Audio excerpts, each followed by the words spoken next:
kabar? Waalaikumsalam. Ayo masuk. Terima kasih banyak. Apa kabar? Aku baik, apa kabar? Alhamdulillah ya. Yuk dok, kita silakan duduk. Makasih ya. Dok, Aduh. nggak apa-apa ya, mumpung ketemu nih, kita mau ada sesi jawab pertanyaan dari lovely people di akun Instagram dokter, boleh ya? Boleh banget. Oke, aku yang tanya-tanya sebentar untuk mewakili ya. Oke.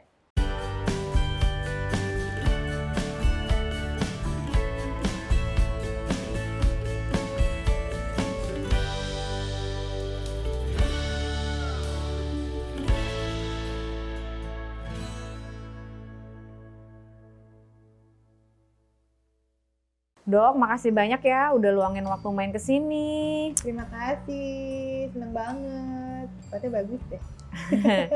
Dokter mau minum apa nih? Ya mineral dong pastinya. Oh, ini udah siap dong. Makasih banyak, asik. Dokter biasanya kalau lagi ada waktu luang kayak gini ngapain sih dok? Biasanya ya main dong, ya kan? Kalau nggak bikin konten-konten yang produktif. Wah, luar biasa. Gimana sih dok kabarnya kasus si COVID nih sekarang di Indonesia? Nah inilah karena memang angkanya juga masih tinggi, kita harus tetap hati-hati nih, ya kan? Jangan sampai kita ketularan. Iya. Oke deh dok, kita mulai ya bacain pertanyaan-pertanyaan dari lovely people. Sure. Pertanyaan nomor 1, dok ada 2 kategori vaksin booster nih, ada homolog sama heterolog kalau nggak salah ya. Itu apa sih dok bedanya? Oke, memang sekarang kita nih sudah masuk ke program booster ya. Jadi buat semuanya yang belum lengkap, vaksinnya buruan lengkapin sebanyak 2 dosis ya. Nah, untuk vaksin boosternya sendiri adalah vaksin yang ketiga. Jadi vaksin booster itu ada 2 macam, ada yang homolog sama ada yang heterolog. Homolog itu vaksin boosternya tuh sama dengan vaksin primer atau 2 kali vaksin sebelumnya. Dan kalau heterolog itu vaksin boosternya itu beda dengan vaksin yang primer. Nah, untuk lebih lengkapnya, harusnya yang mana vaksin boosternya, ikuti panduan berikut ya. Nah, di sini bakal ada banyak keterangannya tentang pilihan jenis vaksin yang tentunya pilihannya ini menyesuaikan dengan ketersediaan vaksin yang ada di vaskes masing-masing. Jadi tergantung nih, di kota atau kabupaten kalian tersedianya vaksin yang mana. Nah, ikutin aja deh.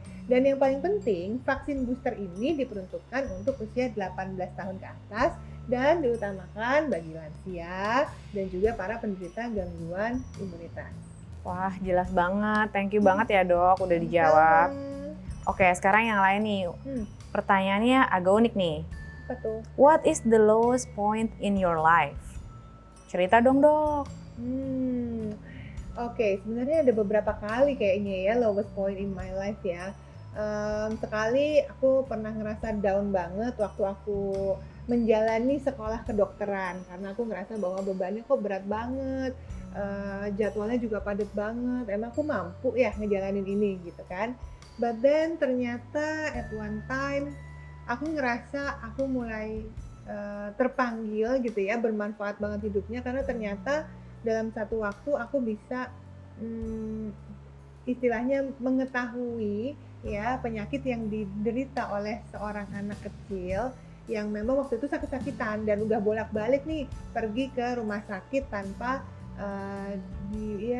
diagnosis yang jelas gitu kan. Dan waktu itu aku periksa dia dengan seksama sampai ternyata ketahuan nih bahwa ternyata dia punya gangguan irama jantung. Nah, ketika aku dengerin pakai stetoskop aku, ini kok kayaknya ada gangguan iramanya, diperiksain, ternyata bener dia ada gangguan pada katup jantungnya dan akhirnya dia dioperasi dan sehat lagi, bisa aktif lagi sekolah, bisa bantu lagi keluarganya. Karena kan kalau orangnya sakit, si anak ini sakit, orang tuanya jadi terganggu. Yang satu harus kerja untuk biayain. Terus kemudian yang satunya harus nemenin dia di rumah sakit terus. Kakak adiknya juga jadi nggak keurus. Dan ternyata dengan menyelamatkan satu nyawa anak itu bukan hanya bermanfaat untuk hidupnya dia aja, tapi juga untuk seluruh keluarganya gitu kan. Jadi ya wow, bisa jadi dia nanti someday bahkan bermanfaat untuk lebih banyak orang lagi gitu. Jadi ya udah dari situ, oh ternyata dengan berbagai kegagalan yang aku rasakan ternyata nggak seberapa nih, bisa bermanfaat juga untuk orang lain gitu. Jadi aku bangkit lagi deh. Ya ampun, terharu banget ya. Aku sampai merinding dok dengarnya. Amin ya, semoga anaknya jadi bermanfaat. Dan katanya waktu itu anaknya emang cita-citanya terus jadi dokter. Sedang ya dengarnya. Amin, kita doain ya dok. Amin. Semoga dia terinspirasi jadi dokter. Dari dokter dan jadi dokter, amin.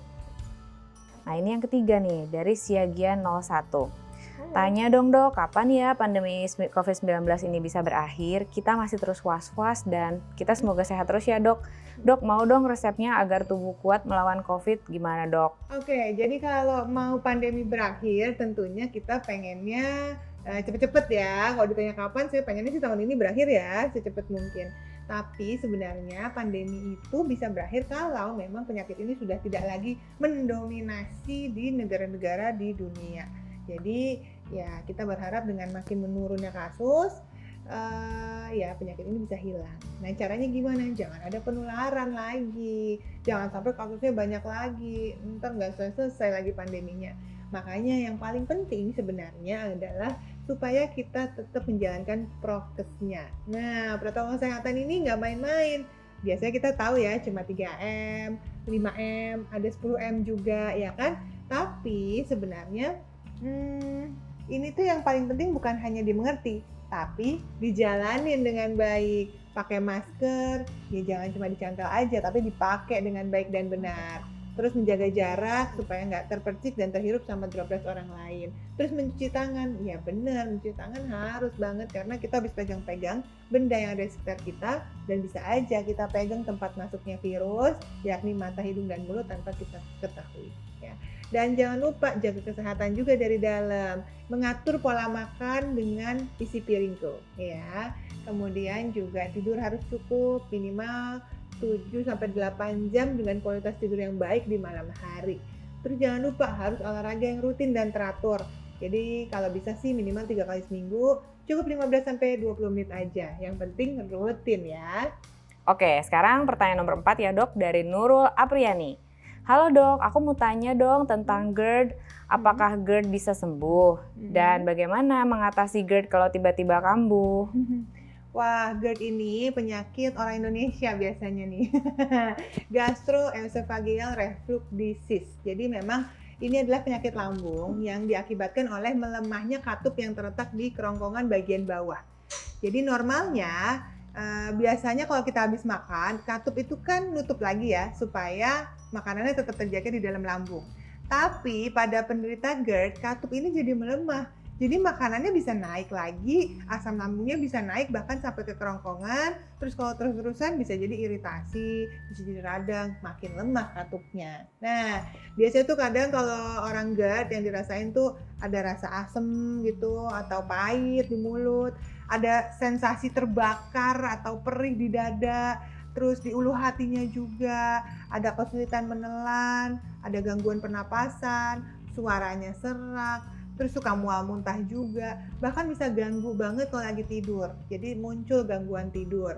Terus bisa juga karena asamnya keluar terus-menerus bisa sampai muncul kerusakan gigi dan khasnya ada bau mulut yang menyengat. Nah, jadi kalau kamu kena GERD, kamu harus konsultasikan ke dokter untuk mendapatkan terapi yang paling tepat nih, sesuai yang dibutuhkan.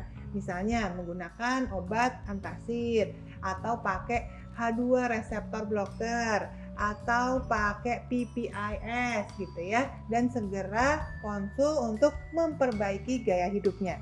Misalnya kalau kamu berat badannya berlebih, turunin berat badannya sampai BMI-nya normal lagi. Terus stop merokok ya. Terus tinggikan posisi kepala kita kalau lagi tidur dan ingat kasih jeda setelah kita makan malam 2-3 jam baru kita tidur. Nah, selain itu kita juga harus menghindari makanan-makanan pemicu asam lambung ya yang biasanya tuh terjadi kalau kita habis konsumsi alkohol, susu, makanan pedas, berlemak, coklat, mint, dan kopi gitu ya. Dan hindari memakai pakaian yang terlalu ketat terutama yang menekan lambung dan bagian ulu hati. Wah, terima kasih banyak dok. Nextnya ya. Semoga nggak GERD lagi ya. Amin. Ini nomor 5 dari Wijaya Tuti. Hai dok, apa sih resep cantik dokter yang selalu menginspirasi? Apa ya? Aku sebenarnya lebih ke mementingkan tips sehat. Karena yang penting itu kalau mau terlihat cantik ya harus sehat dulu ya kan. Jadi dari dalamnya dulu diperbaiki. Kadang-kadang kita ngerasa bahwa aduh nggak cantik nih kulitnya kusam ya. Bisa jadi kulit yang kusam nggak glowing gitu ya. Bisa asalnya dari dalam. Mungkin kamu kurang makanan yang bergizi, kurang serat, kurang minum air mineral ya kan, bisa jadi kurang vitamin juga, atau kamu kurang olahraga yang rutin dan teratur. Karena kalau kamu udah menerapkan pola hidup yang sehat seperti itu, ya apalagi dari gizi seimbang nih, semua makanan yang mengandung vitamin dan mineral yang memang dibutuhkan oleh tubuh kita dan kulit kita supaya terjaga kesehatan dan glowingnya. Nah, makanya harus dipenuhi terus-menerus. Dan boleh sih kalau sudah dari dalam, tambahin dengan perawatan dari luar. Jadi tetap aja tuh kita harus rutin jaga kebersihan kulit ya. Kemudian kita jaga kelembabannya juga dan pastikan juga melakukan perawatan-perawatan yang dibutuhkan oleh kulit kita. Thank you dok. Sekarang selanjutnya dari R. Sugeng O. Wow. Apa bener dok mandi di malam hari bisa menyebabkan rematik? Mandi di malam hari sebabkan rematik, mitos atau fakta? Jadi ingat ya. Jadi kalau kamu suka mandi malam hari, terus muncul keluhan-keluhan yang ada di tubuh kamu, biasanya di lutut, di tangan dan di kaki. Nah, bisa jadi sih memang kamu ngalami rematik, tapi bukan disebabkan oleh mandi malamnya. Bisa jadi kamu punya rematik yang memang sudah kamu alami sebelumnya. Untuk lebih jelasnya, kamu bisa lihat dalam aku udah pernah bahas nih sebelumnya di tayangan YouTube aku ini. So, klik ke sini ya. Oke, next ya dok. Nomor 7 dari Ferdinand. Dok, gimana sih caranya menghalau lapar yang datang jam 10 malam? Aku rasa banyak nih lovely people yang kayak gini. Tiba-tiba malam-malam, aduh aku lapar. Yang cepet bikin apa ya? Makanan-makanan yang serba instan, bener kan? Wah, akhirnya bisa timbul keluhannya banyak. Keluhan berat badan naik, keluhan perutnya besoknya bloating, keluhan mahnya kambuh, jadi GERD tadi, wah dan lain-lain. Nah, jadi usahakan jangan makan telat. Biasanya kalau kamu jam 10 itu masih muncul rasa lapar, bisa jadi karena kamu sebelumnya kamu kurang makannya yang kurang kenyang. Atau mungkin kamu hanya sekedar haus dan kamu nggak bisa bedain ini lapar atau haus, kekurangan cairan gitu ya.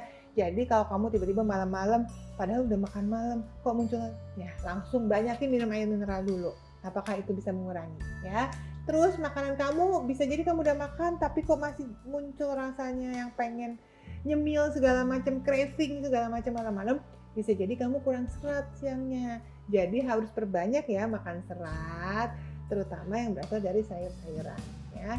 Dan ganti cemilan-cemilan kamu yang manis-manis itu dengan camilan yang lebih sehat, yang rendah kalori dan rendah karbonya ya, supaya nggak muncul cravingnya di malam hari kamu pengen yang manis-manis lagi ya.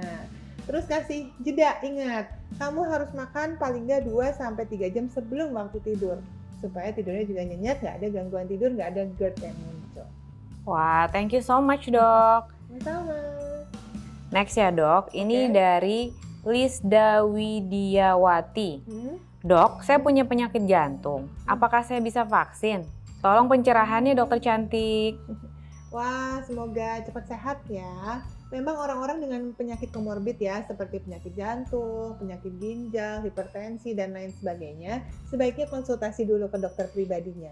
Karena nanti dokternya tersebutlah yang akan menentukan kamu itu dalam kondisi yang sehat, sedang stabil, tidak akut ya, dan memang bisa divaksin. Jadi biarkan dokternya yang menentukan. Nah, jadi habis ini kamu buruan langsung periksa dan nanti minta surat rekomendasi vaksin dari dokternya. Oke, jangan khawatir. Orang dengan komorbid pun justru termasuk orang-orang yang harus bisa dilindungi dengan vaksinasi. Oke, thank you so much dok. Sekarang nomor 9 dari Astri Iskandar. Sama namanya. Nah, ini sama nih kebiasaannya juga. Apa Dok, tuh? Pernah jajan sembarangan nggak? Misalnya mie ayam, siomay, cilor, atau apa gitu yang di pinggir jalan? Jajan sembarangan. Oh, kalau jajan tuh kenapa konotasinya sembarangan ya? Karena saya biasanya jajan itu bayar sih, jadi nggak sembarangan. Sama dok. Enggak ya. Oke, kalau tadi ditanya makan apa? Mie ayam. Pernah dong ya pasti ya. Terus apa lagi tadi? Siomay. Bakso. Oh, siomay. Dia pasti pernah. Cilor. Cilor. Nggak tahu itu apa. Mohon maaf, mungkin masa kecil saya kurang bahagia. Saya tahu cilok. Cilor itu apa lagi? Aci pakai telur. Apa bedanya sama cilok?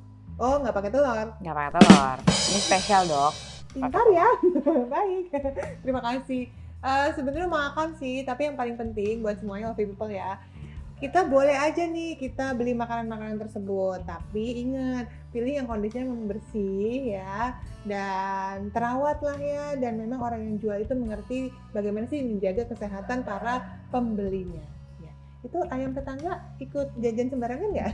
Bentar lagi mau saya jadiin gorengan Jangan dok. dong, kasihan yang punya.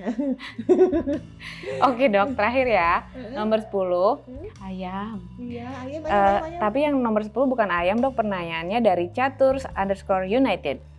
Hai Catur. Dok, lebih suka jadi dokter, artis, atau pejabat sih? Hah? Pertanyaannya unik ya.